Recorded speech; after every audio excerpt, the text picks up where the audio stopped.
Hello, nakukaribisha katika Kilimo Hai. Karibu sana. Leo tunaenda kuangalia vitu vikubwa ambavyo Mungu ametupa kama wanadamu.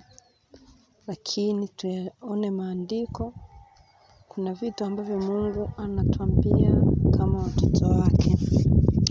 Leo ujumbe wetu ni wa kinabii kabisa kutoka katika Isaya 60:16.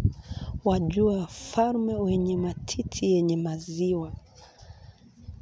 Tunaitoa katika Isaya sura ya 60 mstari wa 16.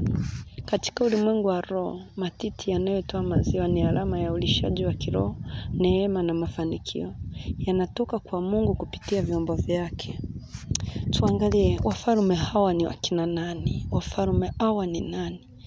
Ni wale waliowekwa na Mungu, ambapo tutaona wachungaji, manabii na viongozi wa kiroho ambao japokuwa wanadamu na wenye udhaifu wamebeba ndani yao zawadi na baraka zinazoweza kulisha roho za watu wa Mungu. Siri ya kupata maziwa mengi ni kunyenyekea, kuvumilia na kukubali kuwa hata pale unapowaona viongozi wako wakishindwa au wakiumia, bado Mungu anaweza kutumia udhaifu wao kukuinua. Tahadhari, tahadhari, tahadhari. Tahadhari ya kuchukua. Adui anajua baraka zako zimefichwa kwao, hivyo atafanya kila njia kukutoa kwao, kwa hasira, kwa maneno au kwa maumivu.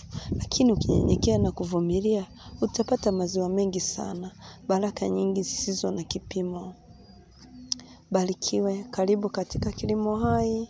Subscribe kwa habari ya topic inayofuata. Tutaangalia maziwa haya ni nini, tutaangalia virutubisho vya maziwa. Karibu sana. Bye.